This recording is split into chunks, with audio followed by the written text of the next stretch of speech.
Hello friends, स्वागत है आपका एक बार फिर से आपके अपने यूट्यूब चैनल पर, जिसमें कि आज हम लोग रिवीजन के पार्ट को करने वाले हैं। और आज इस रिवीजन में हम लोग शुरू से लास्ट तक कोशिश करेंगे कि एक रिकैप कंप्लीट कर लें एंशिएंट हिस्ट्री का, क्योंकि हिस्ट्री एक मेजर सब्जेक्ट है जिसका कि यूज़ हम लोग करते हैं अपनी परीक्षाओं में। खासकर से ये पीटी और मेंस दोनों में आपको देखने को मिल जाता है। अगर आप इसको पूरी तरह से कंप्लीट करेंगे तो ये बहुत ही ज़्यादा हेल्पफुल रहेगा। तो चलिए नोट्स के माध्यम से आज बिना देरी किए हुए एक एंशिएंट हिस्ट्री का रिकैप या रिवीजन करेंगे हम लोग। चलिए बिना देरी किए हुए शुरू करते हैं इसको। जैसा कि आप लोग पढ़े होंगे वेदों के बारे में, उनके ज्ञाता के बारे में।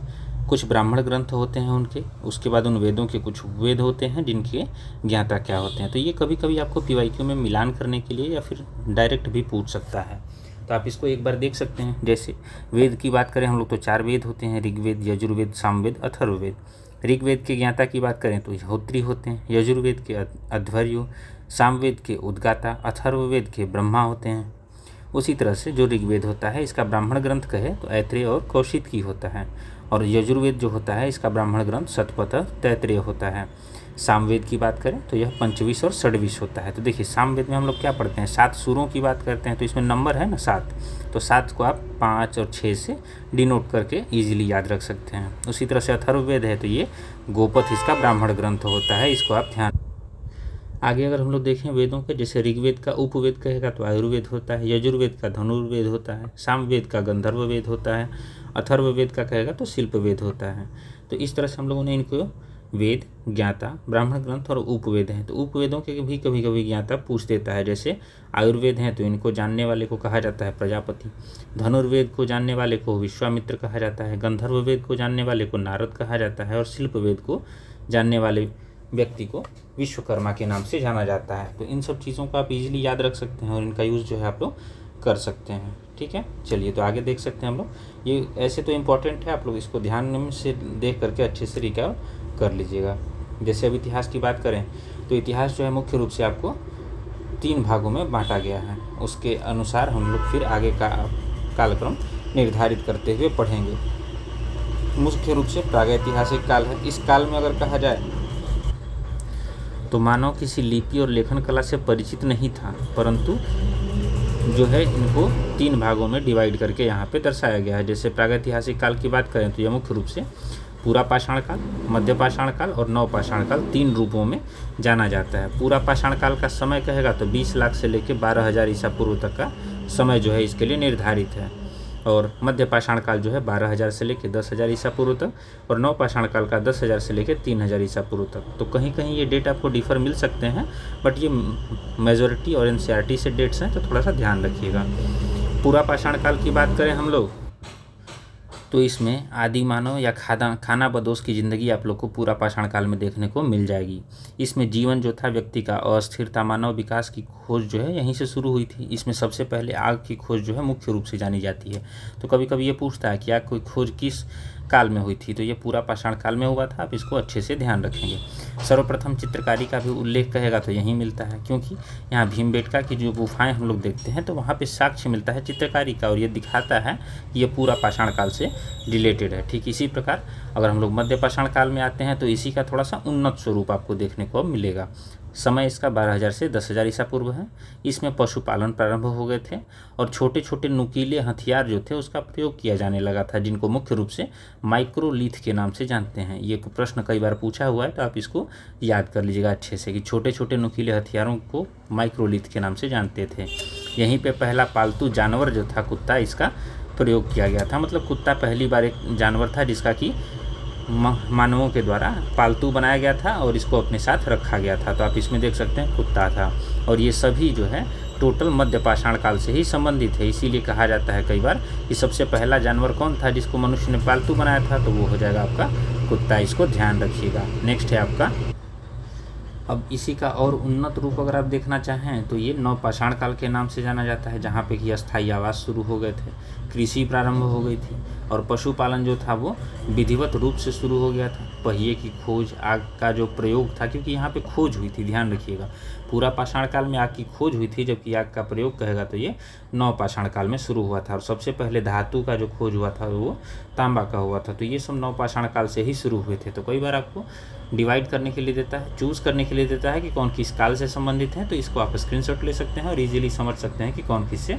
संबंधित है। ठीक है, अब इसका दूसरा जो था हम लोग देख सकते हैं, प्रागैतिहासिक काल पहला था, दूसरा आद्य ऐतिहासिक काल था और तीसरा ऐतिहासिक काल था। आद्य ऐतिहासिक काल में लिपि से परिचित हैं, उसको लिखा भी गया है, परंतु हम उसको पढ़ नहीं पा रहे हैं वर्तमान में। जैसे सिंधु घाटी सभ्यता की लिपि हो गया, ब्रुस्टोफोर्डियन लिपि हो गया, तो इनको हम लोग क्या करते हैं, देखते हैं लेकिन पढ़ नहीं पाते हैं। और ऐतिहासिक काल जो कि किसी न किसी लिपि से परिचित भी थे और हम उसको पढ़ भी पाते हैं, जैसे हम लोग एंशिएंट हिस्ट्री, मिडिवल हिस्ट्री, आधुनिक इतिहास, ये सब पढ़ते हैं, तो ये सब जाना पहचाना आपको लगेगा, सब कुछ आप इजीली पढ़ पाइएगा। ये इतिहास को डिवाइड किया गया है। अब इसी तरह से इसमें आज हम लोग सबसे पहले पढ़ेंगे प्राचीन भारत से रिलेटेड कुछ फैक्ट और उसी से रिलेटेड कुछ रिविजन्स। जैसे भारत में पाषाणकालीन बस्तियों के अन्वेषण की शुरुआत किसने की थी, ये एक क्वेश्चन है, जो कि जियोलॉजिकल सर्वे के अधिकारी रॉबर्ट ब्रूसफुट थे, इनके द्वारा 1863 ईस्वी में किया गया था। तो ये सब देखिए फैक्चुअल क्वेश्चन हमने लिखा हुआ है, तो आप इसको भी एक बार देख सकते हैं। प्री हिस्टोरिक इंडिया पुस्तक की बात करेगा तो ये लिखा गया है स्टुअर्ट पिगट के द्वारा, आप इसको देख सकते हैं। सबसे पहला वानर कौन था, जो मानव जो सीधा चलता था और वह मध्य अफ्रीका में पाया जाता था, उसे ऑस्ट्रेलोपिथेकस कहा जाता था। ठीक है, तो ये पहला वानर था जो कि मानव की तरह सीधा चलता था 2 पैरों पे, क्योंकि वानर जो होते हैं वो 4 पैरों पे चलते हैं, और ये पहली बार था कि 2 पैरों पर चल करके सीधा खड़ा हो पाया था। इसका नाम ऑस्ट्रेलोपिथेकस था। उसके बाद भारत का सबसे बड़ा मध्य पाषाणकालीन स्थल, तो ये राजस्थान का बागौर है, जहाँ पे भीलवाड़ा जिले में कोठारी नदी पर यह अवस्थित है, तो बागौर याद रखिएगा। उसका प्री हिस्टोरिक टाइम्स की बात करेगा तो ये भी बुक है, जिसको कि सर जॉन लुबॉक के द्वारा लिखा गया है, और नवपाषाण या नियोलिथिक शब्द जो है पहली बार इसी में इसका यूज़ किया गया था, नवपाषाण शब्द का। नेक्स्ट है आपका नवपाषाण युग के अंतिम दौर में धातुओं के उपयोग की शुरुआत हुई थी। सर्वप्रथम तांबे का प्रयोग हुआ था, जैसा कि आप लोग को बताए थे, इसीलिए इसको ताम्रकाल भी कहीं कहीं आपको देखने को मिल जाएगा। एक मेहरगढ़ जो है वो सर्वप्रथम कृषि का साक्ष्य यहाँ पे मिला है, तो आप इसको ध्यान रख सकते हैं। मेहरगढ़ से कहाँ से मिला है सर्वप्रथम कृषि का साक्ष्य, मेहरगढ़ से। मेहरगढ़ की कुछ खासियत भी है, जैसे यहाँ से गेहूँ की 3 और जौ की 2 किस्मों की खेती के साक्ष्य मिले हैं, ये ध्यान रखिएगा, कई बार पूछा हुआ है। इसे बलूचिस्तान की रोटी का टोकरी भी कहा जाता है, किसको, तो मेहरगढ़ को बलूचिस्तान की रोटी की टोकरी कहा जाता है। उसके बाद कपास का प्राचीनतम साक्ष्य भी कहेगा सबसे, तो कहाँ मिला है, मेहरगढ़ से ही प्राप्त हुआ है। तो कुछ चीज़ें हैं मेहरगढ़ से रिलेटेड, कुछ फैक्ट हैं जिसको कि आपको याद रखना है। नेक्स्ट बुरझोम की बात कर लें तो बुरझोम जो है वो कश्मीर में अवस्थित एक जगह है, और यहाँ मनुष्य जो है ज़मीन के अंदर गड्ढा बनाकर रहता था, जिसको गर्तावास के नाम से जाना जाता है। तो ये भी प्रश्न कई बार आपका पूछा हुआ है, बीपीएससी का भी और अन्य जो पीसीएस और बाकी एग्जाम्स जो होते हैं उसमें भी पूछा हुआ आपको दिखेगा गर्तावास के बारे में। मनुष्य के साथ साथ कुछ कुत्ते को भी दफनाए जाने का जो है साक्ष्य आपको बुरझोम में देखने को मिल जाएगा। तो ये कुछ फैक्ट हैं, आप इसको अच्छे से याद कर सकते हैं और ये आगामी आपके सभी परीक्षाओं में हेल्पफुल रहेंगे। और अभी 72nd बीपीएससी का एग्ज़ाम होने वाला है, सबको पता होगा जुलाई में, तो इससे रिलेटेड ये फैक्ट जो हैं बहुत ही इंपॉर्टेंट बनेंगे। चावल की खेती का सबसे प्राचीन प्रमाण कहेगा तो कुलडीहवा यूपी से प्राप्त होता है, आप इसको भी देख सकते हैं। एक नाम है चिरांद, जो कि बिहार में ही पड़ता है, आप इसको और अच्छे से याद रखें क्योंकि नवपाषाण कालीन का ये एक स्थल है जो कि काफ़ी चर्चा में रहता है और कई बार इसको पूछा भी गया है बीपीएससी के द्वारा। देखिए चिरांद क्या है, तो बिहार के सारण जिले में चिरांद गांव नाम का एक छोटा बस्ती के निकट नवपाषाणकालीन अवशेष मिले हैं। बुरझोम को छोड़कर अन्य किसी पुरातात्विक स्थल से इतनी अधिक मात्रा में नवपाषाणकालीन उपकरण नहीं मिले, और उसमें भी हड्डी के उपकरण जो कि सर्वाधिक हिरण के हैं। तो ये ध्यान रखिएगा चिरांद के बारे में। और इस स्थल का उत्खनन कहेगा तो प्रोफेसर वी.के. सिन्हा के द्वारा 1962-63 में करवाया गया था, तो आप इसको ध्यान रख सकते हैं। दक्षिण भारत के नवपाषाणकालीन किसानों के द्वारा उगाई गई सबसे पहली फसल की बात करेगा तो मिलेट या रागी थी, आप इसको देख सकते हैं। इसे गरीबों का भोजन भी कहा जाता है रागी को। और वैसे भी मिलेट वर्ष अभी घोषित हुआ था 2023, करंट में आप लोग पढ़े ही होंगे इसको, तो ध्यान रखिएगा। व्हाट हैपेंड इन हिस्ट्री, ये एक बुक है जिसको कि लिखा गया है बीजी चाइल्ड के द्वारा, तो आप देख सकते हैं। विश्व के संदर्भ में अगर लौह युग की बात करेगा तो ये 1300 ईसा पूर्व के आसपास शुरू होता है, जबकि अगर भारत में हम लोग देखें तो लोहे का साक्ष्य जो है 1000 ईसा पूर्व के आसपास एटा जिले के अतरंजी खेड़ा से प्राप्त होता है। ये VVI क्वेश्चन है, आप इसको देख लीजिएगा, कई बार पूछा हुआ भी है। मानव के द्वारा उपयोग में लाई गई पहली फसल की बात करें तो गेहूँ हो जाएगी, जानवर कहेगा तो कुत्ता हो जाएगा, धातु कहेगा तो तांबा हो जाएगा। तो ये सब चीज़ें आप इजीली याद कर सकते हैं। एरन अभिलेख, कई बार आप लोग इसके बारे में पढ़े भी होंगे, सोचे भी होंगे। सती प्रथा के प्रथम अभिलेखीय साक्ष्य की बात करें जो भानुगुप्त का है, तो आप इसको देख सकते हैं। ताम्रपाषाण मृदभांड में उत्कृष्टतम मृदभांड की बात करेगा तो वो मालवा का मृदभांड है, जो कि उत्कृष्टतम यानी कि बेस्ट वाला है। तो ये कुछ फैक्चुअल क्वेश्चन थे, आप इसको इजीली समझ सकते हैं। अब आगे हम लोग शुरू करते हैं। वैसे एक रिकैप है, अगर आप चाहें तो इसको देख सकते हैं। बीच में कुछ पॉलिटी के ऐसे ही बैठे थे तो क्वेश्चन इसमें लिख रहे थे, तो अगर आप चाहें तो इसको भी देख सकते हैं, क्योंकि पॉलिटी भी बहुत ज़्यादा इंपॉर्टेंट है हम लोग के लिए, तो देख सकते हैं, कोई बड़ी बात नहीं है। जैसे अनुसूची की बात करें और विषय हैं। अनुसूची की बात करें तो इसमें जैसे पहला है तो संघ और राज्य क्षेत्रों के नाम से संबंधित है, दूसरा वेतन से संबंधित है, तीसरा शपथ यानी कि इनको ओथ से संबंधित है, जिसमें राष्ट्रपति राज्यपाल इन लोगों की शपथ की चर्चा नहीं रहती है, चौथा राज्यसभा में सीटों का आवंटन जो कि स्टेट और यूटी में डिवाइड है, पांचवां SC/ST का प्रशासन तथा नियंत्रण, और छठवां में असम, त्रिपुरा, मेघालय, मिजोरम राज्यों के जनजातीय क्षेत्र का जो है प्रशासन, इसका उल्लेख मिलेगा। सातवां अनुसूची केंद्र और राज्यों के मध्य शक्ति का बंटवारा, जिसमें संघ सूची, राज्य सूची और समवर्ती सूची का उल्लेख किया गया है। आठवां जो अनुसूची है ये भाषाओं से संबंधित है और पहले इसमें टोटल 14 भाषाएं शामिल थीं। तो ये 8 अनुसूचियाँ जो हैं मूल संविधान में अवस्थित थीं। उसके बाद वर्तमान में भाषाओं की संख्या बढ़ा करके 22 कर दी गई है। तो कौन कौन बढ़ा है? तो 21वां संविधान संशोधन 1967 से सिंधी को जोड़ा गया था 15वीं भाषा के रूप में, और 71वां संविधान संशोधन 1992 में नेपाली, मणिपुरी और कोंकणी को जोड़ा गया। 92वां संविधान संशोधन 2003 में बोडो, डोगरी, मैथिली और संथाली 4 भाषाओं को जोड़ा गया, और 96वां संविधान संशोधन 2011 में उड़िया शब्द को जो है वो ओडिया के नाम से रिप्लेस कर दिया गया। तो ये कुछ चेंजेस है जो कि 8वीं अनुसूची में हुए थे। उसके बाद अब देखिए कुछ नई अनुसूचियाँ जोड़ी गई थी जो कि 9 से 12 तक हैं। तो सबसे पहला संविधान संशोधन हुआ था जिस 1951 में, जो कि भूमि सुधार के नाम से इसमें जोड़ा गया था। उसका 10वां अनुसूची दल बदल से संबंधित था, जो कि 52वां संविधान संशोधन 1985 से संबंधित है। 11वां अनुसूची कहेगा तो पंचायत से संबंधित है, और यह 73वां संविधान संशोधन 1992 के तहत इसको 24 अप्रैल 1993 को लागू किया गया था, और इसी वजह से 24 अप्रैल को पंचायती राज दिवस के रूप में भी मनाया जाता है। इसमें टोटल विषयों की बात करें तो 29 विषय शामिल हैं। और 12वीं अनुसूची नगर निकाय से संबंधित है, जो कि 74वां संविधान संशोधन 1992 को लाया गया था और 1 जून 1993 को लागू हुआ था। इसमें टोटल 18 विषय शामिल हैं। तो ये कुछ अनुसूचियाँ हैं जिसको कि आप इजीली याद कर सकते हैं। इनसे संबंधित अगर डिटेल्स वीडियो चाहिए तो आप लोग कमेंट कीजिएगा, ज़रूर बता देंगे। इसलिए अब भाषाओं की बात करें तो आप इजीली सभी 22 भाषाएं याद रख सकते हैं, जैसे मैप पर देख करके कश्मीरी, सिंधी, पंजाबी, हिंदी, बंगाली, असमिया, उड़िया, गुजराती, मराठी, कन्नड़, तमिल, तेलुगु, मलयालम, उर्दू, संस्कृत, नेपाली, मणिपुरी, कोंकणी, बोडो, डोगरी, मैथिली, संथाली। इनकी इजीली आप 22 भाषाओं को मैप पर अगर 2-4 बार रीड करते हैं तो आप आसानी से याद कर पाइएगा। चलिए वापस हम लोग अपने टॉपिक की तरफ आते हैं, और वो था हमारा हिस्ट्री। अब हिस्ट्री में एक फैक्ट और हमने लिखा हुआ है, जैसे सुदर्शन झील, कई बार इसके बारे में पूछा हुआ है, तो सुदर्शन झील के बारे में एक बार आइए देख लेते हैं हम लोग। इसका निर्माण किसने करवाया था? तो चंद्रगुप्त मौर्य ने करवाया था। किससे को जिम्मेदारी दे करके? तो पुष्यगुप्त वैश्य को। तो ये फैक्ट भी आप अच्छे से याद रखेंगे। उसके बाद दूसरी बार इसका पुनः निर्माण करवाया गया था अशोक के द्वारा, और जिम्मेदारी तुषाश्व को दिया था। तीसरी बार इसका निर्माण जो था शक शासक रुद्रदामन प्रथम के द्वारा करवाया गया था, सुविशाख को जिम्मेदारी दे करके।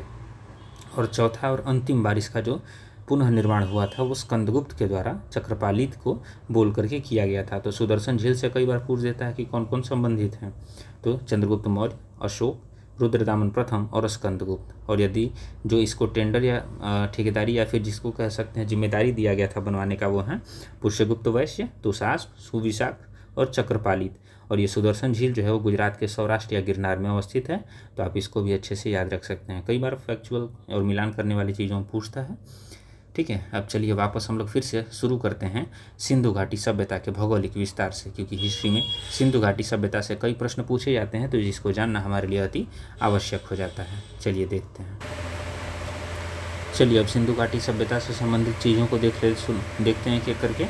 सबसे पहले तो इसकी आकृति पूछता है, तो आकृति जो है वो त्रिभुजाकार है। रीजन इसका ये है कि इसका पूर्व पश्चिम विस्तार देखिएगा तो 1600 किलोमीटर, जबकि उत्तर दक्षिण विस्तार देखिएगा तो 1100 किलोमीटर है। इसी वजह से ये एक ट्रायंगल का रूप धारण कर लेता है, जो कि इस तरह से आपको देखने को मिलेगा। ठीक है, तो ये ध्यान रखिएगा। अब इसमें देखिए पूछता है कि पूर्व पश्चिम उत्तर दक्षिण में कौन कौन से जगह और नदियाँ हैं। जैसे पूर्व की बात करें तो आलमगीरपुर लास्ट यूपी तक इसका विस्तार था और ये हिंडन नदी के किनारे अवस्थित हैं। जबकि पश्चिम की बात करें तो 1600 किलोमीटर दूर सुतकांगेडोर, जो कि बलूचिस्तान में अवस्थित है, दास्क नदी के किनारे, इसको देख सकते हैं। तो पूर्व पश्चिम याद हो गया, पूर्व में आलमगीरपुर, जब पश्चिम में सुतकांगेडोर। और उत्तर की बात करें तो मांडा, जो कि जम्मू कश्मीर में अवस्थित है और ये चिनाब नदी के तट पर अवस्थित है। जबकि दक्षिण में बात करें तो दैमाबाद है, जो कि महाराष्ट्र में गोदावरी नदी के तट पर, या फिर इसकी सहायक नदी प्रवरा नदी देता है, दोनों में से कोई एक ही देगा। तो ये ध्यान रख सकते हैं, यानी कि पूर्व में आलमगीरपुर, पश्चिम में सुतकांगेडोर, उत्तर में मांडा और दक्षिण में दैमाबाद। तो ये जगह याद रखिएगा कि ये जो सिंधु घाटी है सभ्यता, इसका पूरा विस्तार जो है इतने दूर तक फैला हुआ था। चलिए नेक्स्ट हम लोग देख लेते हैं। सर्वप्रथम चार्ल्स मैसन ने जो है 1826 ईस्वी में सिंधु सभ्यता का पता लगवाया था, 1826 में चार्ल्स मैसन के द्वारा। इसके बाद 1921 में भारतीय पुरातत्व सर्वेक्षण विभाग के तत्कालीन अध्यक्ष जो थे सर जॉन मार्शल, इनके नेतृत्व में पुरातत्वविद दयाराम साहनी ने हड़प्पा नगर का पता लगवाया था। तो इसीलिए हम लोग दयाराम साहनी का नाम 1921 में बार बार पढ़ पाते हैं, तो ये अच्छे से ध्यान रखिएगा। नेक्स्ट है सिंधु घाटी सभ्यता की बात करें तो यहाँ पे 4 प्रजातियाँ मुख्य रूप से पाई जाती हैं। कौन कौन? एक तो भूमध्य सागरीय, दूसरा प्रोटो ऑस्ट्रेलाइड, तीसरा अल्पाइन और चौथा मंगोलाइड। और इन चारों में भी पूछे सबसे ज़्यादा लोग कौन से थे, तो भूमध्य सागरीय थे। तो भूमध्य सागरीय लोग की बहुलता यहाँ देखने को मिलती है। नेक्स्ट है आपका कुछ फैक्ट्स हैं, जैसे विशाल स्नानागार की बात कर लें तो यहाँ का एक अद्भुत निर्माण है जो कि मोहनजोदड़ो में मिलेगा आपको। सिंधु घाटी सभ्यता की सबसे बड़ी इमारत की बात करें तो वो अन्नागार था। यहाँ ईंटों का जो प्रयोग किया गया था उसका अगर साइज बात करें तो लंबाई, चौड़ाई और ऊंचाई का अनुपात वो 4:2:1 के रेशियो में था। तो ये सब देख सकते हैं, फैक्चुअल क्वेश्चन कभी कभी पूछे जाते हैं। हड़प्पा, अब एक जगह की बात कर लेते हैं। जैसे कुछ जगह यहाँ पे बहुत ही पॉपुलर है, जैसे हड़प्पा हो गया, कालीबंगा हो गया, मोहनजोदड़ो हो गया। तो इन सब चीज़ों से अलग अलग फैक्ट पूछे जाते हैं, तो आप उनसे रिलेटेड चीज़ों को भी हम लोग देखेंगे इसमें। जैसे हड़प्पा हो गया तो पाकिस्तान के पंजाब प्रांत के मांटेगोबरी ज़िले में रावी नदी के बाएं तट पर स्थित है क्या, हड़प्पा। ठीक है, तो ये आप याद रख सकते हैं। इसकी खोज जो है 1921 में दयाराम साहनी के द्वारा की गई थी। क्षेत्रफल की दृष्टि से देखें तो दूसरा सबसे बड़ा स्थल जो है पूरे हड़प्पा काल का यह अवस्थित है और सबसे पहली बार इसका खोज हुआ था इसी स्थल का। इसी वजह से इस जगह का नाम हड़प्पा सभ्यता रखा गया था। और वर्तमान में आप लोग को पता होगा सिंधु घाटी सभ्यता को अब सिंधु सरस्वती सभ्यता के नाम से भी जाना जाता है। तो आप इसको ध्यान से रख सकते हैं, जो कि एनसीईआरटी में चेंज किए गए हैं। उसके बाद प्राप्त वस्तुएं, कुछ वस्तुएं जो कि यहाँ से प्राप्त हुई हैं तो आप उनको भी रिमेंबर कर सकते हैं। पूछता है कि ये जगह से कौन सी वस्तु प्राप्त हुई थी। जैसे कब्रिस्तान R37 की बात कर लें, समाधान पेटिका की बात कर लें, शंख से बना बैल हो गया, स्त्री के गर्भ से निकला हुआ पौधा हो गया, गेहूँ और जौ के दाने हो गए, अन्नागार हो गया, स्वास्तिक एवं चक्र के साक्ष्य हो गए, सीपी का पैमाना हो गया, अन्य समाधि एच आकार का हो गया और वृत्ताकार चबूतरा, श्रमी का वास्तु। ये सब चीज़ें जो हैं वो आपको देखने को मिलेंगी कि हड़प्पा वाले जगह से हमें प्राप्त हुआ है। तो आप हड़प्पा के बारे में इन चीज़ों को अच्छे से याद रखेंगे। नेक्स्ट हम लोग देख लेते हैं मोहनजोदड़ो। पाकिस्तान के सिंध प्रांत के लरकाना जिले में सिंधु नदी के दाहिने तट पर अवस्थित यह स्थल है मोहनजोदड़ो। खोज इसकी की गई थी 1922 में रखालदास बनर्जी के द्वारा। अर्थ इसका कहेगा मोहनजोदड़ो का क्या होता है, तो प्रेतों का टीला या मृतकों का टीला इसको कहा जाता है। यह सिंधु के बाग के नाम से भी जाना जाता है, तो आप इसको भी ध्यान रखेंगे। यहाँ कुछ वस्तुएं पाई गई हैं जो कि मुख्य रूप से चर्चा का विषय, जैसे स्नानागार हो गया, अन्नागार हो गया, मातृ देवी की मूर्ति हो गई। तो वर्तमान में अभी स्नानागार बताए थे आपको कि सबसे बड़ा स्थल है जो कि 55x33 के साइज़ में आपको देखने को मिलेगा। कांसे के नर्तकी की मूर्ति हो गई, मुद्रा पर अंकित पशुपतिनाथ की मूर्ति हो गई, सूती कपड़ा, हाथी का कपालखंड, गीली मिट्टी के दिए, मिट्टी का तराजू, सबसे बड़ी ईंट का साक्ष्य, पुरोहित आवास, सभा भवन इत्यादि बहुत सारी चीज़ें थी जो आपको मोहनजोदड़ो से देखने को मिल जाएंगी। पिग्गट महोदय का एक स्टेटमेंट बहुत ही चर्चा में रहता है और ये पूछा हुआ क्वेश्चन है बीपीएससी का, तो आप ध्यान रखिएगा इसको कि हड़प्पा और मोहनजोदड़ो इन दोनों को सिंधु सभ्यता का जुड़वा राजधानी कहा जाता है। इसको हड़प्पा और मोहनजोदड़ो को पिग्गट महोदय ने कहा था। नेक्स्ट चन्होदड़ो की बात करते हैं। तो मोहनजोदड़ो से 130 किलोमीटर दक्षिण पूर्व सिंध प्रांत में यह अवस्थित है। खोज की बात करें 1931 या 34 टाइम पीरियड है इसका।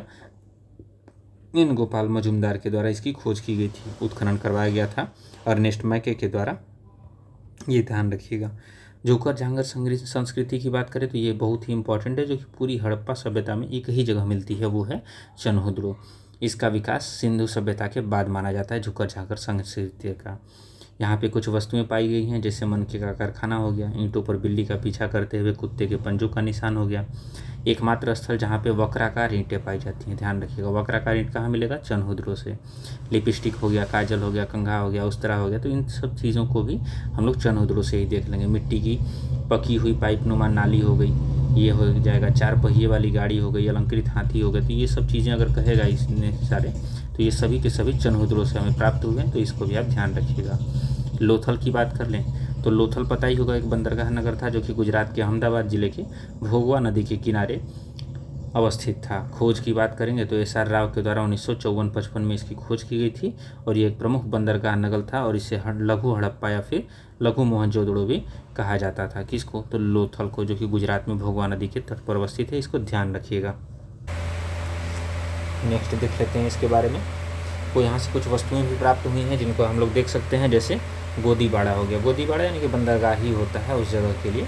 3 युग्मित समाधान की बात कर लें, जैसे सती प्रथा का साक्ष्य हो गया, अग्निकुंड हो गए, धान या चावल या बाजरे का साक्ष्य हो गया, ये भी मिल सकता है। फारस की मुहर हो गई, ये भी आपको मिला है। धान की भूसी, मनका उद्योग से चन्हुद्रो की तरह, तांबे का कुत्ता हो गया, छोटा दिशा मापक यंत्र हो गया। तो ये सब दिखाता है कि कहीं ना कहीं जो है ये एक बंदरगाह नगर था, क्योंकि विदेशों के मुहर मिल रहे हैं, यहाँ पे तांबे का कुत्ता मिल रहा है, दिशा मापक यंत्र मिल रहे हैं एक तरह से, तो ये सब चीज़ें दिखने को मिलेगी। घोड़े का अस्थि कहेगा तो वो भी यहाँ से मिला हुआ है। नेक्स्ट है कालीबंगा। कालीबंगा जो है राजस्थान के हनुमानगढ़ जिले में घग्गर नदी के किनारे अवस्थित है और यह 1951 में अमलालन घोष के द्वारा खोजा गया था। अर्थ है इसका काले रंग की चूड़ियाँ होता है, ये भी कई बार पूछा हुआ है, तो आप इसको देख सकते हैं। प्राप्त वस्तुओं की बात करेगा तो हल से जुते हुए खेत का साक्ष्य जो है यहीं पे मिलेगा।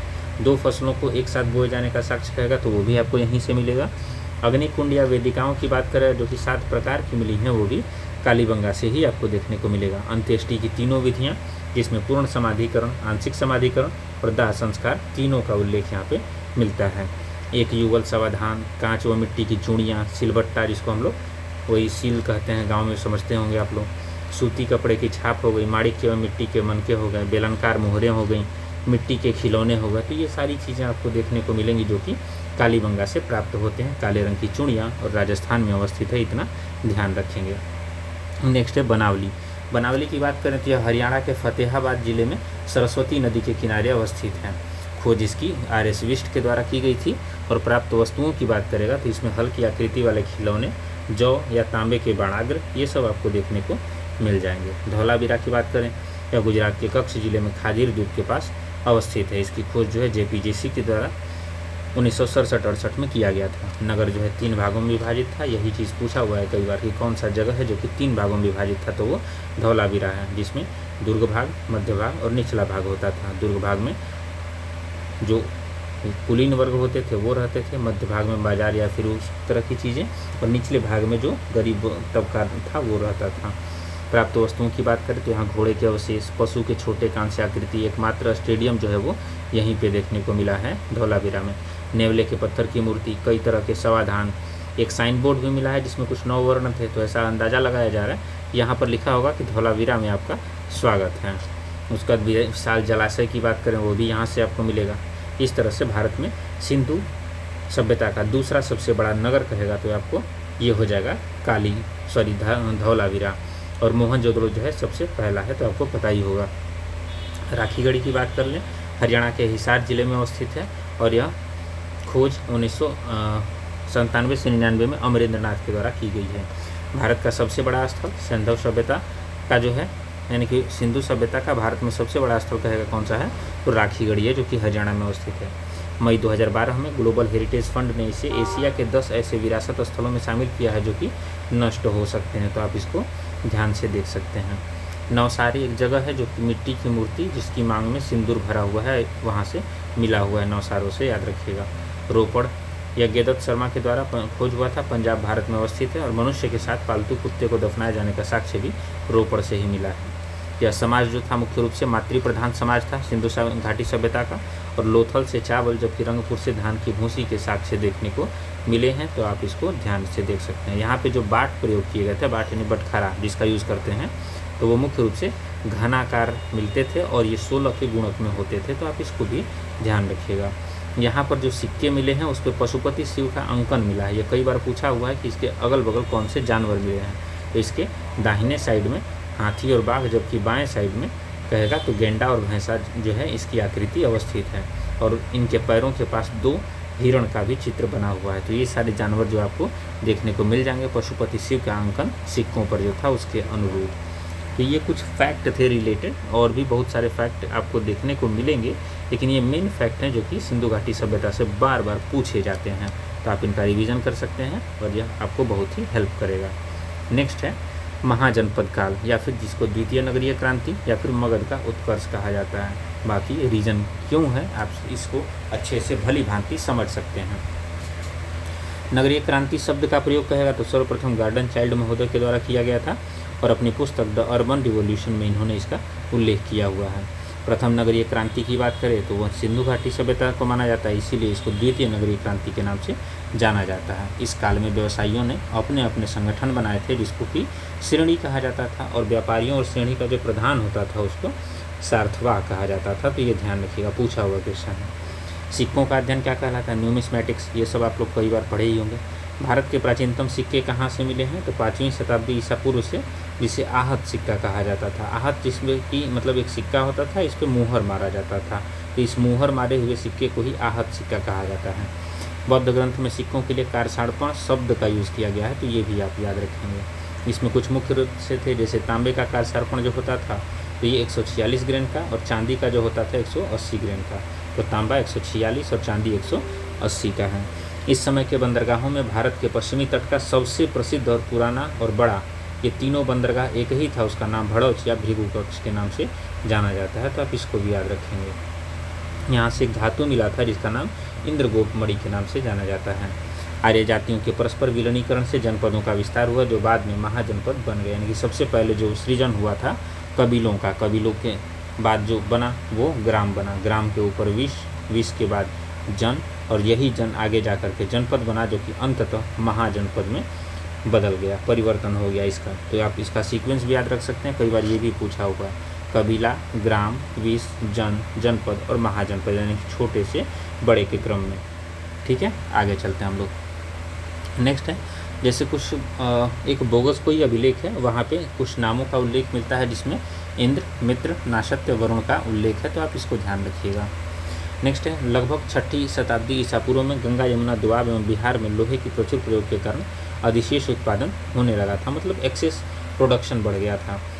उत्तर वैदिक काल के जनपद अब महाजनपदों में परिवर्तित हो गए थे, जैसा कि पीछे आप लोग को बताया था। तो कई बार ये प्रश्न पूछता है कि 16 महाजनपदों का उल्लेख हमें कहाँ मिलता है देखने को, तो आप याद रखिएगा बौद्ध ग्रंथ का अंगुत्तरनिका या महावस्तु है, जबकि जैन ग्रंथ में भगवती सूत्र है, इसमें मिलता है। तो भगवती सूत्र और अंगुत्तरनिका में मुख्य रूप से 16 महाजनपदों का उल्लेख मिलता है। ये कि वेरी वेरी इंपॉर्टेंट क्वेश्चन है, आप इसको याद रखेंगे।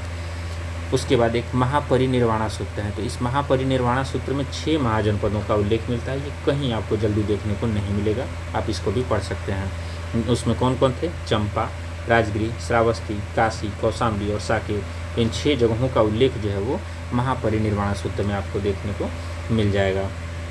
वैशाली का लक्ष्मी गणराज्य जो है, ये भी एक वीवीआई क्वेश्चन है कि वैशाली का लक्ष्मी गणराज्य पूरे विश्व का प्रथम गणतंत्र माना जाता है, जो कि वज्जी संघ की राजधानी थी, और इसका गठन 500 ईसा पूर्व में किया गया था। ये वज्जी संघ का लक्ष्मी गणराज्य आपको ध्यान रखना है। नालंदा विश्वविद्यालय बिहार वाला पता ही होगा सबको, यह विश्व का प्राचीनतम विश्वविद्यालय है, जिसकी स्थापना कुमारगुप्त प्रथम के द्वारा की गई थी, जो कि गुप्त वंश से संबंधित है। आगे हम लोग को एक एक करके सभी वंश भी पढ़ने हैं।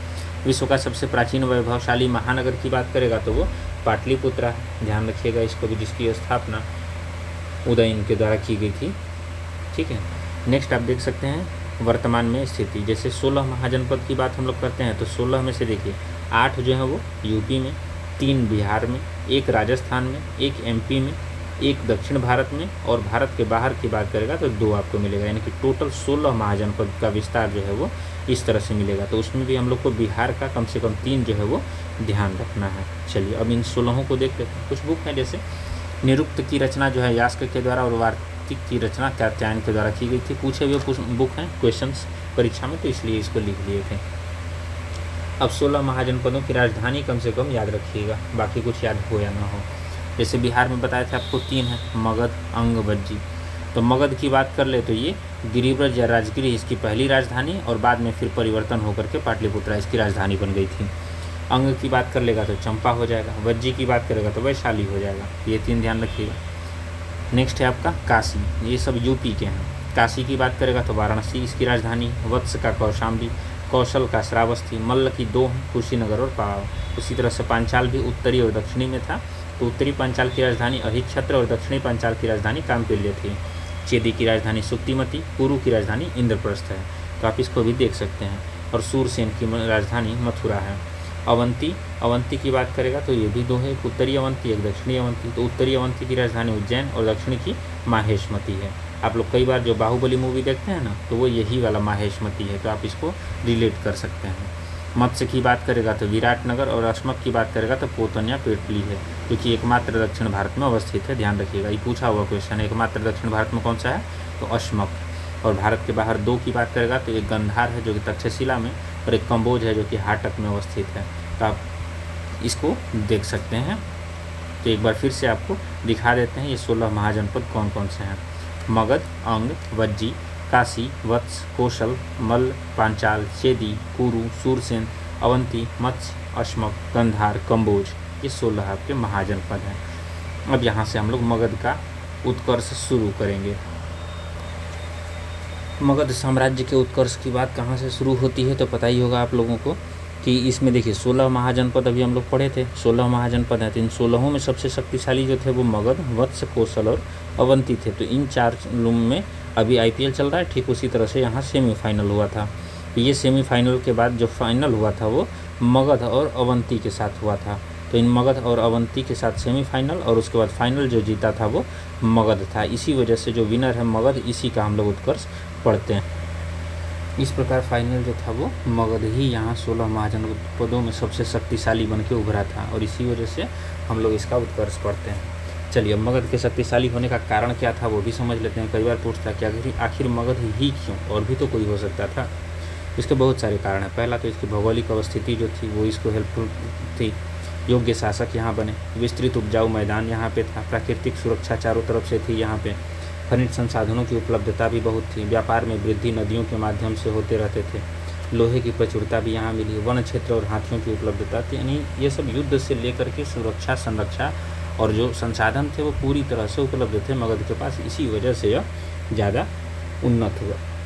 अब मगध पर शासन करने वाले 7 राजवंश हैं, जिसको आप लोगों ने कई बार हसीन मशुकसा के नाम से पढ़ा होगा। हर्यक वंश, शिशुनाग वंश, नंद वंश, मौर्य वंश, शुंग वंश, कण्व वंश और सातवाहन वंश। तो सीक्वेंस कई बार पूछ लेता है, तो आप सीक्वेंस भी ध्यान रखेंगे। हर्यक, शिशुनाग, नंद, मौर्य, शुंग, कण्व और सातवाहन। नेक्स्ट अब एक एक करके देख लेते हैं सबको। जैसे सबसे पहला है हर्यक वंश। तो सबसे पहले अगर हम लोग बात करें तो हर्यक वंश है यहाँ पे। हर्यक वंश में देख लीजिए 544 ईसा पूर्व से 412 ईसा पूर्व तक का इसका टाइम पीरियड, जिसको एक पितृहंता वंश के नाम से जाना जाता है। रीज़न है कि अपने पिता की हत्या इसमें पुत्र के द्वारा ही की गई है, इस वजह से। जिसे सबसे पहला बात करेगा संस्थापक की, तो वो बिंबिसार है, ध्यान रखेंगे। इसकी राजधानी गिरिब्रज या राजगिरी थी। उसका उपनाम श्रेणिक के नाम से जाना जाता है। यानी श्रेणिक किसको कहते थे, तो बिंबिसार को कहा जाता था। विवाह के साम्राज्य विस्तार करने की नीति अपनाई थी। यानी कि अगर बिंबिसार जो कहेगा तो शादी के द्वारा इसने अपने साम्राज्य के विस्तार का प्रारंभ किया था, जिसमें जैसे पहला था कौशल नरेश प्रसेनजीत की बहन महाकोशला, इससे शादी किया था तो इनको काशी दहेज में मिल गया। लक्ष्मीगढ़ राज्य के शासक चेटक की पुत्री चेलना से विवाह किया तो यहाँ से साम्राज्य बेहतर हो गया।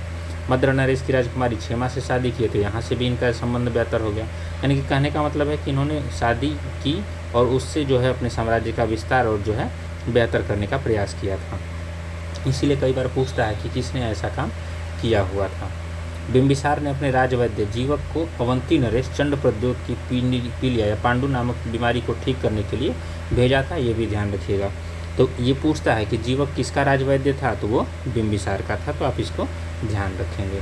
नेक्स्ट है अंग जो था इसको जीता और अपने पुत्र अजातशत्रु को यहाँ पे सेनापति बना दिया। तो जब सेनापति बनाया तो फिर अजातशत्रु ने ही आगे जा करके कुछ दिन बाद बिंबिसार की हत्या कर दी, अपने ही पिता की हत्या। अब शासक बनता है अजातशत्रु। अजातशत्रु को कुणिक के नाम से जाना जाता था, इसे शत्रुओं का नाश करने वाला भी कहा जाता था। नेक्स्ट, काशी को लेकर प्रसेनजीत से युद्ध हुए थे और प्रसेनजीत हारे और अपने पुत्री वाजीरा की शादी जो है वो अजातशत्रु से करवा दिए थे। राजगृह की सप्तपर्णी गुफा में प्रथम बौद्ध संगीति का आयोजन, जिसके अध्यक्ष महाकश्यप थे। यानी कि बौद्ध संगीति हम लोग पढ़ेंगे आगे, जिसमें कि मिलेगा बौद्ध धर्म से संबंधित पहला संगीति कहाँ हुआ था, बैठक हुआ था जो, वो अजातशत्रु के समय में ही करवाया गया था सप्तपर्णी गुफा में, राजगृह में। तो आप इसको देख सकते हैं। वैशाली पर आक्रमण किया था और 2 नए हथियारों का इन्होंने प्रयोग किया था, जिसमें एक था रथ मुसल और दूसरा महाशिलाकंटक। इससे इन्होंने वैशाली को जीत लिया था और इसकी हत्या इनके पुत्र उदयन ने कर दी थी। तो वही पिता की हत्या पुत्र के द्वारा, फिर जो आएंगे उस पिता की हत्या उनके पुत्र के द्वारा, इसी वजह से इसको पितृहत्या वंश कहा जाता है। और उदयन जो था 460 ईसा पूर्व से 444 ईसा पूर्व तक रहा और इसने गंगा और सोन नदियों के संगम पर पाटलिपुत्रा या कुसुमपुर नामक नगर बसाया था। जैसे आप लोग को अभी बताए थे, पाटलिपुत्रा और कुसुमपुर की स्थापना किसने की थी, उदयन ने की थी। कई बार बीपीएससी का पूछा हुआ क्वेश्चन है और फेवरेट क्वेश्चन भी है। पाटलिपुत्रा को राजधानी बनाने वाला प्रथम शासक भी कहेगा तो ये उदयन ही था। अंतिम शासक इसका नागदशक होता है और उसके बाद शुरू होता है शिशुनाग वंश का, हर्यक वंश के बाद। नेक्स्ट हम लोग देखते हैं शिशुनाग वंश को। हर्यक वंश हम लोगों ने देखनी है। शिशुनाग वंश जो है 412 से 344 ईसा पूर्व तक रहा है और इसके संस्थापक शिशुनाग ही थे, जिसकी राजधानी वैशाली को बनाया गया था। सबसे उसके बाद कालाशोक जो है शासक के रूप में आते हैं और इसका नाम जो है पुराण तथा दिव्यावदान में काकवर्ण के नाम से भी मिलता है। राजधानी इन्होंने पाटलिपुत्रा बनाई थी और इसी के समय में वैशाली में दूसरा बौद्ध संगीति हुआ था, पहला अजातशत्रु, दूसरा कालाशोक के समय में। हत्या छुरा भोंक कर किसी व्यक्ति के द्वारा जो कर दी गई थी और अंतिम शासक जो था वो नंदीवर्मन था, इसका ध्यान रखिएगा। ये वंश बहुत ज़्यादा खास नहीं है, बस एक कालाशोक का नाम याद रखिएगा। शिशुनाग इनके संस्थापक हैं। तीसरा है नंदवंश, 344 से 324 ईसा पूर्व तक। महानंदिन ने इस वंश का स्थापना किया था, लेकिन इसका वध एक शूद्रदासी पुत्र महापद्मनंद के द्वारा कर दिया गया था और इसका मुख्य संस्थापक बने गया महापद्मनंद। इनका उपनाम कहेगा तो सर्वछत्रांतक या एकराट था। सर्वछत्रांतक मतलब क्षत्रियों का नाश करने वाला और एकराट मतलब कलिंग जीतकर इन्होंने ये उपाधि धारण की थी। पूरे मगध साम्राज्य का सबसे शक्तिशाली शासक अगर ये पूछेगा तो ये कई बार पूछा हुआ क्वेश्चन है, तो इसका आंसर जो होता है वो महापद्मनंद होता है। कलिंग नरेश खारवेल के हाथी गुफा अभिलेख से ऐसा पता चलता है कि इन्होंने कलिंग को जीतकर एकराट की उपाधि धारण की थी और वहाँ नहरों का निर्माण करवाया था। वहाँ इन्होंने निर्माण करवाया था। यहीं से इसने जिनसेन की जैन प्रतिमा भी है जो उठा करके लेके आ गए थे मगध में। तो ये सब फैक्ट जो है कई बार पूछे हुए हैं, तो आप इसको अच्छे से याद कर लीजिएगा। उसके बाद एक शासक बनता है घनानंद, जो कि अंतिम शासक माना जाता है। 322 ईसा पूर्व में चंद्रगुप्त ने मारकर इसे मौर्य वंश की नींव रखी थी और इसका उपनाम यूनानी लेखक अग्रमीज कहते हैं, ये ध्यान रखिएगा। अब अभी हम लोगों ने देखिए 3 वंश पढ़े हैं, तो तीनों का रिकैप कर लेते हैं। जैसे हर्यक वंश की बात कीजिए, बिंबिसार, अजातशत्रु, उदयन और उसके उत्तराधिकारी। शिशुनाग वंश की बात कर लें तो शिशुनाग, कालाशोक, काकवर्ण ये सब मिलेगा आपको। उसका नंद वंश की बात करें तो महापद्मनंद और घनानंद, बस 2 याद रखिएगा। घनानंद और मौर्य वंश की कहानी आप लोग पढ़े ही होंगे, तो ये सारी चीज़ें याद रखिएगा। कुछ फैक्चुअल क्वेश्चन हैं। नेक्स्ट हम लोग देख लेते हैं प्राचीन भारत पर कुछ विदेशी आक्रमण हुए थे, तो उसको देख लेते हैं। एक तो ईरानियों का आक्रमण हुआ था और एक यूनानियों का आक्रमण हुआ था। तो यूनानी में सिकंदर पॉपुलर है, सब जानते हैं इसके बारे में। और हाखामनी साम्राज्य जो था ईरानी की तरफ से आक्रमण हुआ था, जिसमें कुछ राजा थे, जैसे साइरस द्वितीय का असफल आक्रमण, दारा प्रथम या डेरियस प्रथम का सफल आक्रमण, उसके बाद जरक्सीज और दारा तृतीय जो थे इनके द्वारा किए गए थे। तो अब इसके बारे में देख लेते हैं। हाखामनी आक्रमण कौन कौन से थे ईरानी वाले। भारत में कोई केंद्रीय शक्ति नहीं थी, जिससे ईरानियों का ध्यान जो है वो भारत की तरफ आकृष्ट हुआ था और भारत में सर्वप्रथम विदेशी आक्रमण जो है ईरानियों ने ही किया था, तो ये ध्यान रखिएगा। हाखामनी वंश जो है इसका संस्थापक साइरस द्वितीय था। इसने पहली बार भारत पर आक्रमण किया था, लेकिन असफल रहा था, इसको सफलता नहीं मिली थी। भारत पर आक्रमण करने में प्रथम सफलता प्राप्त की दारा प्रथम या डेरियस प्रथम ने, इसको आप ध्यान रखिएगा। दारा प्रथम ने 516 ईसा पूर्व में सर्वप्रथम गंधार को जीत करके फारसी साम्राज्य में मिला दिया था और भारत का पश्चिमोत्तर प्रांत जो था वो गंधार और कम्बोज का क्षेत्र था। दारा प्रथम के साम्राज्य का 20वां प्रांत बना है, यानी कि इसके पास कुल 23 प्रांत थे, तो उसमें 20वां प्रांत जो था वो ये बना था। दारा प्रथम के 3 अभिलेख थे, बेहिस्तून, पर्सिपोलस और नक्शे रुस्तम। यहाँ से पता चलता है कि उसी ने सर्वप्रथम सिंधु नदी के तटवर्ती भारतीय भूभाग को अधिकृत किया था। उसके बाद आता है जरक्सीस। जरक्सीस की बात करें तो यह दारा का पुत्र था और इसने अपने पिता के साम्राज्य को सुरक्षित रखा, किंतु यूनानियों के द्वारा परास्त किया गया, ये देख लीजिएगा। इसने अपने फौज में भारतीयों को शामिल किया था मुख्य रूप से, और जरक्सीस के उत्तराधिकारी के रूप में अंतर जरक्सीस, उसके बाद अंतर जरक्सीस 2, और इसके बाद यहाँ पारसिक साम्राज्य का उदय होता है और इसका अंतिम सम्राट जो है वो दारा तृतीय बनता है, जिसका टाइम पीरियड 360 से 330 ईसा पूर्व तक का है। दारा तृतीय को यूनानी सिकंदर ने अरबेला या फिर गोगामेला के युद्ध में बुरी तरह से पराजित कर पारसिकों का अंत कर दिया था, ये ध्यान रखिएगा। इसका प्रभाव क्या पड़ा इस आक्रमण का, तो समुद्री मार्ग की खोज से विदेशी व्यापार जो था वो बढ़ गया। खरुष्टी लिपि का विकास हुआ पश्चिमोत्तर भारत में। ईरानियों की अरामाइक लिपि का विस्तार हुआ। अभिलेख उत्कीर्ण करने की प्रथा का भी शुरू हुआ था। मौर्य वास्तुकला पर ईरानी प्रभाव को स्पष्ट रूप से देखा जा सकता है, जैसे अशोककालीन स्मारक की बात कर लें तो ये सारे प्रभाव आपको देखने को मिल जाएंगे। यूनानी आक्रमण अब देख लेते हैं। तो भारत में सर्वप्रथम यूरोपीय आक्रमण में सिकंदर ने आक्रमण किया था, पता ही है आप लोग को।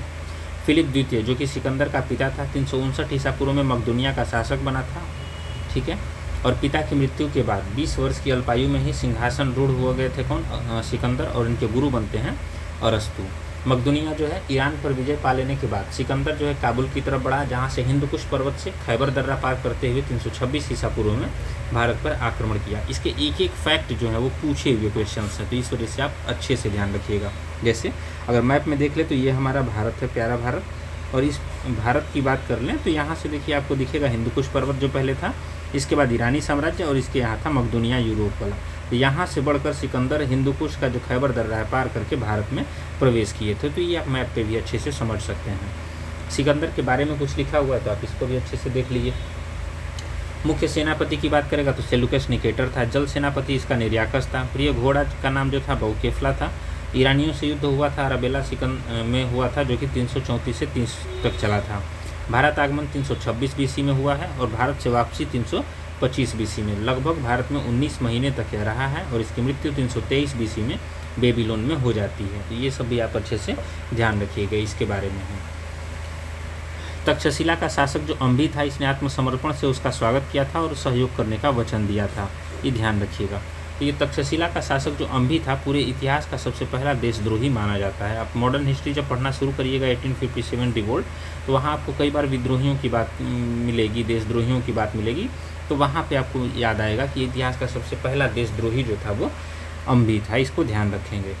उसके बाद सिकंदर ने जो है अश्वक नामक एक गणराज्य पर आक्रमण किया था और वहाँ पुरुष सैनिकों के मारे जाने के बाद स्त्रियों ने जब शस्त्र धारण किया था तो सिकंदर ने इस नगर के समस्त स्त्रियों को भी मौत के घाट उतार दिया था, जो कि यह दर्शाता है कि यह सिकंदर कितना क्रूर था। सिकंदर को पंजाब, झेलम और चिनाब के मध्य शासक जो था एक पोरस, इसके साथ युद्ध करना पड़ा, जिसे हाइडेस्पीड या झेलम या विदस्ता का युद्ध कहा जाता है। इसके बारे में आप लोगों ने पढ़ी भी होंगी कहानी कि यहाँ पोरस हार तो जाता है, लेकिन जब इससे सिकंदर पूछता है कि तुम्हारे साथ कैसा सलूक किया जाना चाहिए, तो इसने कहा था हारने के बाद भी कि एक राजा के द्वारा दूसरे राजा के साथ जो सलूक होता है वही बर्ताव मेरे साथ किया जाना चाहिए। तो इसके इस बहादुरी से प्रभावित होकर ही सिकंदर ने इसको इसका राज्य लौटा दिया था। तो ये पोरस की कहानी है, आप लोग पढ़े भी होंगे इसके बारे में। 19 महीने तक भारत में रहने के बाद जब सिकंदर की सेना ने ब्यास नदी के पश्चिमी तट पर पहुंचकर उसे पार करने से मना कर दिया, तब विजित प्रदेशों को 4 भागों में बांटकर 325 ईसा पूर्व में यह भारत से वापस लौट गया। कौन कौन 4 प्रदेश थे? तो सिंधु का उत्तरी और पश्चिमी भाग फिलिप को दे दिया, सिंधु और झेलम के बीच का भाग अंभी को, झेलम और ब्यास के बीच का भाग पोरस को, और सिंधु का निचला भाग जो था वो पिथोन को दे दिया। तो इन 4 लोगों के रूप में इन्होंने बांटा और चला गया। भारत में अंतिम अभियान इसका पाटल राज्य पर किया गया था। सिकंदर ने 2 नगरों की स्थापना की थी, एक तो निकैया जो कि विजय प्राप्त करने के लिए था, और एक बहुकेफला इसके घोड़े के नाम पे था। 2 नगर हैं, बहुकेफला और निकैया। गंधार शैली की बात करेगा तो यह मुख्य रूप से भारतीय और यूनानी शैली का मिश्रण है, ठीक है, ध्यान रखिएगा। विंसेंट स्मिथ एक स्टेटमेंट कहते हैं कि सिकंदर आंधी की तरह आया और चला भी गया, लेकिन भारत अपरिवर्तित ही रहा, कोई ज़्यादा परिवर्तन देखने को नहीं मिला। सिकंदर को वापस लौटते समय अनेक गणराज्यों के विरोध का सामना करना पड़ा, जिसमें सबसे प्रबल विरोध जो है मालवा तथा क्षुद्र गणों के संघ का था। इस युद्ध संघर्ष में सिकंदर घायल हो गया, तब उसने वहां के सभी नर नारी तथा बच्चों को मौत के घाट उतार दिया था, मतलब किसी को जीवित नहीं छोड़ा था। सिंधु नदी के मुहाने पर पहुंचकर अपनी सेना को 2 भागों में विभाजित कर दिया। जल सेना पर निर्याकस को जहाजी बेड़े के साथ वापस भेजा और स्वयं स्थल मार्ग से मकरान के किनारे किनारे जाने लगा। रास्ते में 323 ईसा पूर्व में बेबीलोन में इसकी मृत्यु हो गई। एज उसका 33 वर्ष था लगभग। मलेरिया बीमारी से इसकी मृत्यु हो गई थी, तो ये ध्यान रखिएगा। तो सिकंदर के साथ 3 लेखक भी भारत आए थे, ये पूछता है कई बार। कौन कौन थे? तो नेरियाकस, अनेसिक्रिट्स और अरिस्टोबुल्स। तो ये तीनों का नाम याद रखिएगा, नेरियाकस, अनेसिक्रिट्स और अरिस्टोबुल्स। एकमात्र ऐतिहासिक शासक जिसका जन्म, मृत्यु और अंतिम संस्कार तीनों 3 जगहों पर हुआ है। जैसे महादेशों में भी अलग अलग हैं। जैसे जन्म कहेगा तो मकदूनिया यूरोप में हुआ था 356 ईसा पूर्व में, मृत्यु बेबीलोन में एशिया में हुआ 323 बीसी में, और अंतिम संस्कार सिकंदरिया अफ्रीका में हुआ था। यानी कि 3 महादेशों में इसका जन्म, मृत्यु और दफन हुआ था। इकलौता शासक जिसने पूरी पृथ्वी के लगभग 15% भूमि को जीत लिया था, इसीलिए इसको विश्व विजेता की संज्ञा दी जाती है। इसीलिए हम लोग विश्व विजेता सिकंदर कहते हैं उस समय की जानकारी के अनुसार। अब नेक्स्ट है उसके बाद प्राचीन भारत में धार्मिक आंदोलन। तो कुछ धार्मिक आंदोलन है जिसको कि हम लोग देखना शुरू करेंगे। इसे हम लोग नेक्स्ट वीडियो में देखते हैं, क्योंकि अब यहाँ से हम लोगों को धार्मिक आंदोलन पढ़ना है, तो धार्मिक आंदोलन को हम लोग नेक्स्ट वीडियो में कंप्लीट करेंगे, ताकि आप लोगों के लिए वीडियो बहुत ज़्यादा लंबा ना हो और हेल्पफुल भी बना रहे। आई होप आपको अगर यहाँ तक वीडियो देखे हैं तो वीडियो पसंद आया होगा। कुछ फैक्ट भी इसमें बहुत सारे आपको रिलेटेड मिलेंगे। तो मिलते हैं आपसे नेक्स्ट वीडियो में, तब तक के लिए जुड़े रहिए। चैनल को लाइक एंड सब्सक्राइब जरूर कीजिएगा। धन्यवाद।